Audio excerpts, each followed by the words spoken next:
একটা লম্বা সময় পরে কিন্তু আমরা ইনভার্টারের ভিডিও নিয়ে আসছি এবং এটা খুবই একটা ইন্টারেস্টিং একটা ইনভার্টার আমার কাছে মনে হয়েছে। খুবই ছোট সাইজের কম্প্যাক্ট একটা ইনভার্টার। তো এটার গায়ে আপনারা দেখতে পাচ্ছেন হাইব্রিড ইনভার্টার লেখা রয়েছে। তো কতটা হাইব্রিড সেটা তো আমরা টেস্ট করার পরেই বলতে পারবো। ইউএসবি 5 ভোল্ট ডিসি রয়েছে, অর্থাৎ আপনি এটার আউটপুট 5 ভোল্ট ডিসিও নিতে পারবেন। আর এখানে চাইনিজ লেখা রয়েছে। ST100W হচ্ছে এটার model number. DC 12 volt to 230 volt AC হচ্ছে আউটপুটে দিতে পারবেন। এইখানে আরো বেশ কিছু ফিচার রয়েছে, এখানে বেশ কিছু চেক মার্ক দেওয়া রয়েছে, চাইনিজ লেখা 2 in 1। তো এগুলো কি আমার পড়া সম্ভব না। তো মেড ইন চায়না, ওকে, এটা একটা চাইনিজ প্রোডাক্ট।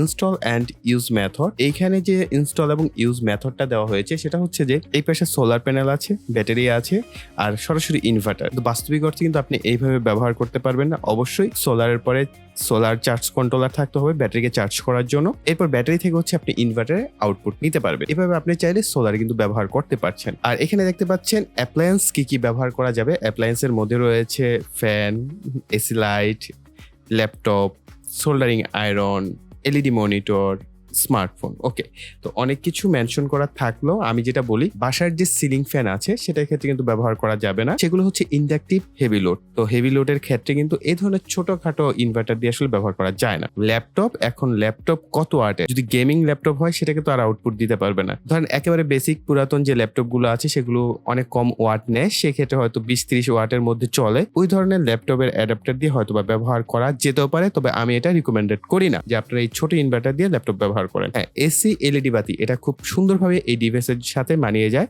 আপনি এটা চাইলে 2টা 3টা বা 4টাও ব্যবহার করতে পারেন, 15 ওয়াটের যে এলইডি বাতিগুলো আছে সেগুলো। আর এখানে সোল্ডারিং আয়রন দেখতে পাচ্ছেন। আর এখানে হচ্ছে টেবিল ল্যাম্প যদি কম ওয়াটের হয় সেগুলো ব্যবহার করতে পারবেন, বেশি ওয়াটের হলে ব্যবহার করা যাবে না। স্মার্টফোন, হ্যাঁ স্মার্টফোন এটা দিয়ে চার্জ করা যেতে পারে, সেটা আমরা চেক করে দেখবো। ওকে, তো আমরা প্রোডাক্টের প্যাকেজিং এ এই পাশেও দেখতে পাচ্ছি। আর এখানে বেশ কিছু অনেক কিছু লেখা থাকে চাইনিজদের, হ্যাঁ, যে 80% হচ্ছে এটার ইফিসিয়েন্সি, এটা সেটা। তো যাই হোক, আমরা প্রোডাক্টটাকে খুলি। প্যাকেজিং কোয়ালিটি আমার কাছে বেশ ভালোই মনে হয়েছে। আর এইখানে দেখেন, এই প্যাকেজিং আমার কাছে মোটেও ভালো মনে হয় নাই। সেটা হচ্ছে বাজারের ব্যাগ, হ্যাঁ, আমরা ওই যে কাঁচামরিচ পেঁয়াজ কিনি সেই পলি ব্যাগ দেওয়া হয়েছে। কেন ভাই, একটু উন্নত পলি দিলে কি সমস্যা হতো, তাই না? হয়তো প্রাইস কাটিং এর জন্য তারা এই ধরনের পলিগুলো ব্যবহার করে থাকেন। আর এটা দেখতেই পাচ্ছেন মেড ইন চায়না, এখানে কোনো স্ক্রু ব্যবহার করা হয় নাই, সরাসরি গ্লু ব্যবহার করা হয়েছে। আই থিঙ্ক, হ্যাঁ, সরাসরি গ্লু ব্যবহার করা হয়েছে। তো আমরা চাইলেও এটাকে এখন ঝটপট খুলে ফেলতে পারছি না। আর এটার ভিতরে কি কি রয়েছে সেটা যদি জানতে চান তাহলে অবশ্যই আমরা ওটিপি সিরিজে ভিডিও নিয়ে আসবো। তার জন্য একটু কষ্ট করে প্রিয় ভাইকে কমেন্টে জানাবেন যে হ্যাঁ ভাইয়া, ওটিপিতে এই ডিভাইসটা আমরা খুলে দেখ।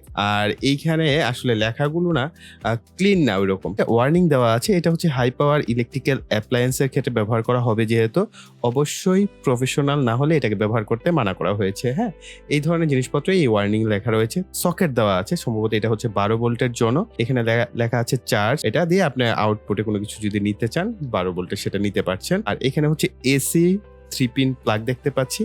আর সম্ভবত এইখানে দেখেন একটা কনফিউশন, ডিসি এসি সকেট।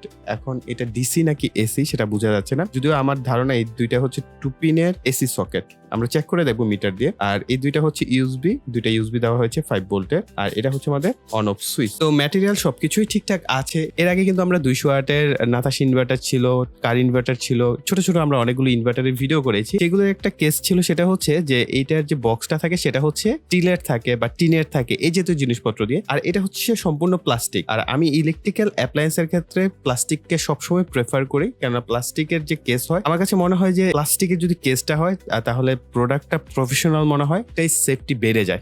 এই কারণে আমার কাছে প্লাস্টিক কেস সবসময় মনে হয় যে প্রেফারেবল। দিয়ে দেখি এখন কি হয়। এখানে আমাদের ব্যাটারি কানেকশন করতে হবে।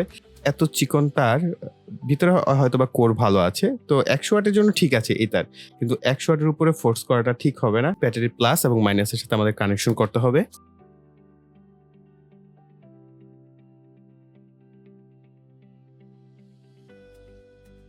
আমি ব্যাটারি হিসেবে লিয়ায়ন ব্যাটারি প্যাক ব্যবহার করছি, যেটা আমরা লাস্টে তৈরি করেছিলাম। সেটা দিয়ে আমরা এখানে পাওয়ার সাপ্লাই দিয়ে দেখি কি হয়। ওকে, তো অলরেডি এটা অন, এটা আমাদের রেড কালার বাতি জ্বলছে। অফ করলে অফ হয়ে যাচ্ছে।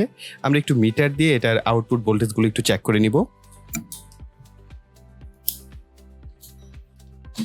12 ভোল্ট বলতে কি ব্যাটারির যা ভোল্টেজ আছে সেটাই সরাসরি এখানে চলে আসছে। আমাদের ব্যাটারির ভোল্টেজও কিন্তু 11.44 বা 45 এরকম ভোল্টেজই, তো সেটাই কিন্তু সরাসরি চলে আসছে। আমরা যদি এখান থেকে দেখি আমাদের ব্যাটারির ভোল্টেজটা কত, এখানটা দেখতে পাচ্ছেন ব্যাটারির ভোল্টেজ কিন্তু 11.47। তার মানে আপনি যদি এইখানে লিড অ্যাসিড ব্যাটারি ব্যবহার করেন তাহলে এখানে কিন্তু সরাসরি 14.4 ভোল্ট চলে আসবে বা তার কিছুটা কম হতে পারে। 12 ভোল্টের একটা ডিসি সকেট দেওয়ার ফলে অনেকটাই ভালো হয়েছে। সেটা হচ্ছে আমরা 12 ভোল্টের যদি এলইডি বাতি ব্যবহার করি, ইনভার্টার সেকশন এরিয়া যদি আপনি সরাসরি ব্যাটারি থেকে আউটপুট নেন সেক্ষেত্রে কিন্তু আপনি ব্যাকআপটা বেশি পাবেন। ধরেন এখানে আপনি সরাসরি এসি থেকে 15 ওয়াটের একটা বাতি ব্যবহার করলেন, আর ওই 15 ওয়াটের যে বাতিটা সেটাও যদি আপনার 12 ভোল্টের এলইডি হয় তাহলে আপনি যদি সেটাকে এই 12 ভোল্টের সকেট থেকে সরাসরি চালান, মানে আপনার কাছে 12 ভোল্টের একটা এলইডি বাতি আছে, সেটা যদি আপনি এখান থেকে চালান তাহলে দেখবেন যে ব্যাকআপ বেশি পাবেন। কেননা ইনভার্টার সেকশন ঘুরে অবশ্যই সার্কিটের একটা লস আছে, তারপরে আবার এলইডি বাতির ভিতরে যে সার্কিট থাকে সেখানেও কিন্তু একটা সেকশন থাকে, তো সেই সেকশনে কিন্তু আপনার ব্যাটারির যে চার্জ এটা কিন্তু লস হচ্ছে। তো এই লসটার কারণে কিন্তু আপনি ব্যাকআপটা কম পাচ্ছেন। আর যদি সরাসরি 12 ভোল্ট থেকে 12 ভোল্টের লোড ব্যবহার করা হয় সেক্ষেত্রে কিন্তু আপনি ব্যাকআপ টাইমটা বেশি পাচ্ছেন।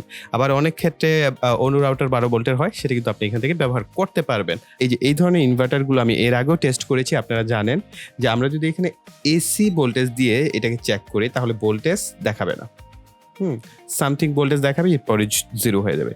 যদি আমরা এখানে হাই ভোল্টেজ ডিসি সিলেক্ট করি, 600 ভোল্ট ডিসি সিলেক্ট করা, 202 ভোল্টের মতো, এটার একটা কারণ আছে। আমাদের ব্যাটারির ভোল্টেজ যদি 14 ভোল্ট হতো বা 13.something ভোল্ট হতো তাহলে আপনি এখানে 230 ভোল্ট পেতেন। ভোল্টেজের সাথে সাথে এটা ভোল্টেজটা কমে, ভোল্টেজের সাথে সাথে বাড়ে। যেহেতু আমরা এখানে লিয়ান ব্যাটারি প্যাক ব্যবহার করছি, এটার ম্যাক্সিমাম হচ্ছে 12.6 ভোল্ট। তো এই ধরনের ডিভাইসগুলো কিন্তু লিড অ্যাসিড ব্যাটারির সাথে খুব ভালোভাবে মানিয়ে যায় এবং ভালোভাবে আউটপুট দেয়। লিয়ান ব্যাটারি দিয়েও যে দেয় না তা না, ভালোভাবে আউটপুট দেয়। তবে লিড অ্যাসিডের জন্যই কিন্তু এই ধরনের সার্কিটগুলো বা এই ধরনের ইনভার্টারগুলো ডিজাইন করা হয়। তো আমরা একটা এসি লোড জ্বালিয়ে দেখি যে আসলে আদৌ এটা দিয়ে এসি লোড চলে কিনা। তো এটা হচ্ছে 60 ওয়াটের একটা বাতি, আর এই সমস্ত টেস্টে না আসলে লিড অ্যাসিড ব্যাটারি ব্যবহার করা উচিত। তো আমাদের এদিকে ইলেকট্রিসিটির খুবই খারাপ অবস্থা, আর আমার মনেও থাকে না যে ব্যাটারিগুলো চার্জ করে রাখবো। তো সমস্যা নাই, এটা আমরা যখন খুলে দেখবো, যদি আপনারা চান আর কি, তাহলে আমরা পরবর্তী ভিডিওতে একটা লিড অ্যাসিড ব্যাটারি দিয়ে আমাদের টেস্টটা করবো। তো আমরা এটাকে এখন যদি আমরা এটাকে অন করি, তো আমাদের 60 ওয়াটের যে বাতি আছে সেটা কিন্তু প্রপারলি রান করছে। তো যেহেতু এটা 100 ওয়াটের, 60 ওয়াট তো অবশ্যই রান করবে। তো আমরা এইটার সাথে 100 ওয়াটের একটা বাতি দিয়ে দেখি কি হয়। তো আমি এই দিকে রাখি, তাহলে বাতিটা ক্লিয়ারলি দেখা যাবে। তো আমরা এখানে 100 ওয়াটের বাতি এখন কানেকশন করেছি, দেখা যাক এটা চলে কিনা। 100 ওয়াটের বাতিটাও কিন্তু আমাদের প্রপারলি ফুল আলোতেই, মোটামুটি যে আলো আছে সে আলোতেই জ্বলছে। এখন ক্যামেরা দিয়ে হয়তো আপনারা ওইরকম ভাবে বুঝতে পারবেন না, কেন হচ্ছে আমার পাশে যে লাইটগুলো আছে সেই লাইটিংয়ের কারণে কিন্তু এটা লাইটটা কম মনে হতে পারে, কিন্তু এইটার যতটুকু গ্লো করার এবং টেম্পারেচার অলরেডি বেশ ভালো তাপ হচ্ছে, এগুলো খুব দ্রুত হিট প্রোডাকশন করে আর কি। তো এখানে কিন্তু বেশ ভালো হিট হয়ে গেছে সাথে সাথে, যেহেতু 100 ওয়াটের বাতি, তো এটা খুব সুইটেবল ভাবে কিন্তু রান হচ্ছে, এবং বেশ সময় ধরে রান হচ্ছে। আর এখানে যদি আমরা লিড অ্যাসিড ব্যাটারি ব্যবহার করতাম, 200 এম্পিয়ারের ব্যাটারি ব্যবহার করতাম, তাহলে আরো চমৎকার ভাবে গ্লোটা আরো বেশি হতো। যেহেতু এখানে ব্যাটারির ভোল্টেজটা কিন্তু কম, এটা আপনাকে মাথায় রাখতে হবে। ব্যাটারির ভোল্টেজটা যদি 12 ভোল্টের উপরে 13 ভোল্ট 14 ভোল্ট যদি হতো, অর্থাৎ লিড অ্যাসিড ব্যাটারির যে প্রপার ভোল্টেজটা হয় সেই ভোল্টেজটা পেলে এটার গ্লোটা আরো কিছুটা বাড়তো। যেহেতু আমরা লিয়ান ব্যাটারি ব্যবহার করছি সেই ক্ষেত্রেও কিন্তু আমাদের 100 ওয়াটের বাতি প্রপার জ্বলছে এবং যতটুকু আলো হওয়ার অতটুকুতেই জ্বলছে। তবে এটার ব্রাইটনেস আরেকটু বাড়বে বা আরেকটু গ্লো করবে যদি আপনি ব্যাটারির প্রপার ভোল্টেজটা দেন। তো ইনভার্টার সেকশন আমার কাছে বেশ ইন্টারেস্টিং মনে হচ্ছে, যে না এটা থেকে তো বেশ ভালোই আউটপুট পাওয়া যাচ্ছে। আমরা এখন এটার এই যে ডিসি এসি সেকশনটার কাজ কি সেটা একটু দেখে নিই। আমাদের হাই ভোল্টেজ ডিসি এখানটায় সিলেক্ট করা আছে, তো আমরা এইখানে ডিসি দিয়ে দেখি আমাদের ভোল্টেজের সেকশনটা কি।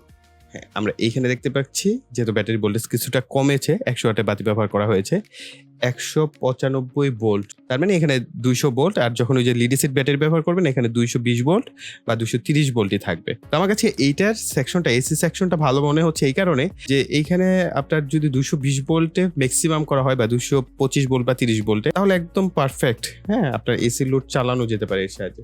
এই যে এটাও দেখতে পাচ্ছেন, এখানেও 191 ভোল্টের মতো রয়েছে। তো এখানে কিছুটা ড্রপ দেখতে পাচ্ছি না, দুটোটাই 191 ভোল্ট আছে। ওকে, আপনি এখানে চাইলে মাল্টি লোডও ব্যবহার করতে পারবেন। অনেক ক্ষেত্রে হয় না যে এসি লোড আপনার 2-3টা ব্যবহার করতে হতে পারে, ধরেন 2-3টা বাতি ব্যবহার করছেন, 2-3টা প্লাগের দরকার হয়, সেক্ষেত্রে এগুলো ব্যবহার করতে পারছেন। আর এখান থেকে আপনারা 12 ভোল্ট ডিসি নিতে পারছেন, ধরেন আপনার অনু রাউটার চালাবেন, সেক্ষেত্রে আপনি এখান থেকে 12 ভোল্টের আউটপুটটা নিতে পারবেন। আর এইখানে আমরা একটু দেখি আমাদের মোবাইল বা স্মার্টফোন চার্জ করা যায় কিনা, এটা একটু টেস্ট করে দেখি। আমরা এইখান থেকে ইউএসবি থেকে হচ্ছে পাওয়ার নিচ্ছি, এখন দেখা যাক আমার ফোনে চার্জ হয় কিনা।